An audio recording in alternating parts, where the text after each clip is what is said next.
Tikli, a sleepy little village in Haryana. You can walk here surrounded by fields of crops and village homes.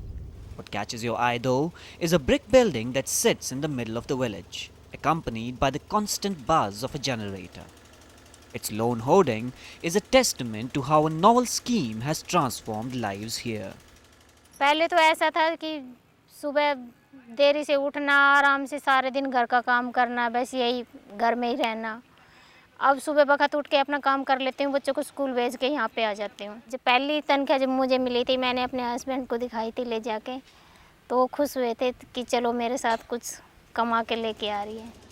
India's $14 billion BPO industry has shifted to neighborhoods like Suman's to save costs. Using Harva instead of a city-based BPO would save a client up to 40% costs. Harva currently trains unskilled workers for projects like data digitization.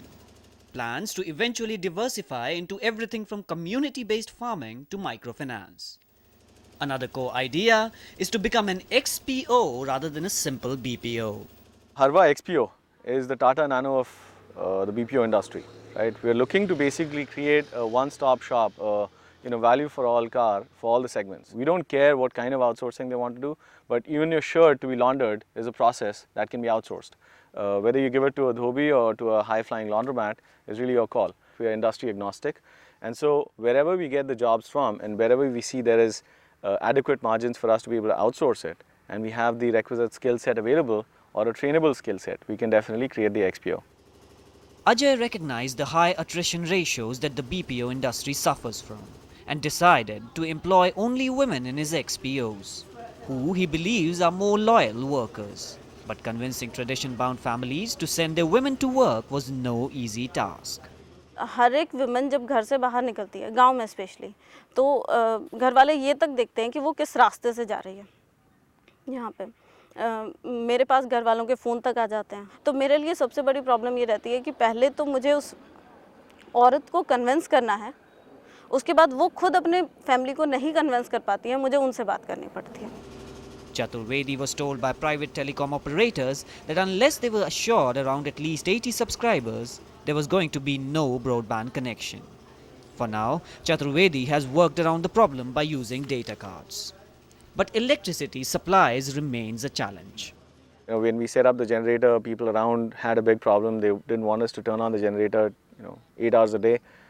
But gradually, the generators got better, the people got more understanding. Suman and others like her underwent intensive training before they began working. The program was divided into basic and on-the-job training.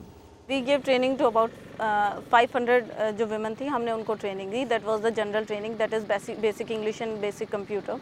And after that 200 women जो यहाँ टिकली की थी, जिन्हें हमने job oriented training the. But if recruiting the women was hard, training them was even harder. None of them had used a computer before, and language and cultural barriers made things more difficult. इन लोगों को ठीक है हम English नहीं बता सकते, पर इनकी हिंदी भी हमसे अलग है। जो हिंदी मैं यूज़ करती थी वो हिंदी ये लोग नहीं समझ पाते थे, और वो कंप्यूटर को देखते ही ये सोचते हैं कि कोई मशीन है, कुछ अलग सा है, उसको वो मतलब डरना जो होती है, शुरुआत में जो डर होता है वही सबसे ज़्यादा था। उसके बाद जब एक बार इंडल्ज हो गए, then there was no problem actually. Despite being a for-profit enterprise, Harva has created positive ripples in Tikli. Some of the women who have barely finished high school are now financially benefiting from a steady stream of projects from cost-conscious customers. We started out with one of the first few projects which was on data mining from one of the companies that we had invested in. Then we got projects from Animal Husbandry Department, Government of Haryana. We've got another census data processing from Government of Haryana. We've got a couple of projects from internet companies.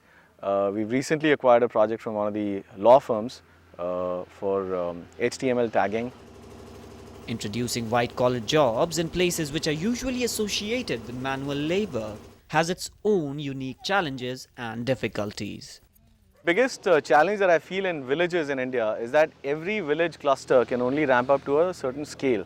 So the biggest challenge that I feel is the distributed nature of the business. So we will have to work around the industry and the estimates to be able to actually live up to those expectations and deliver in a way that is satisfactory for the clients. With the BPO work blossoming, Harva will focus on its one-of-a-kind plan of creating an entire ecosystem of rural businesses.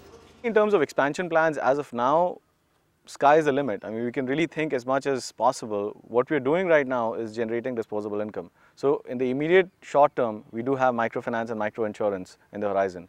How we expand after that is going to be determined how we expand in different states. For Harva to remain competitive, it is only imperative that its centers move further into the hinterland. But for now, bringing computers, technology and jobs to the countryside is only serving to make Suman and all her friends happy and prosperous.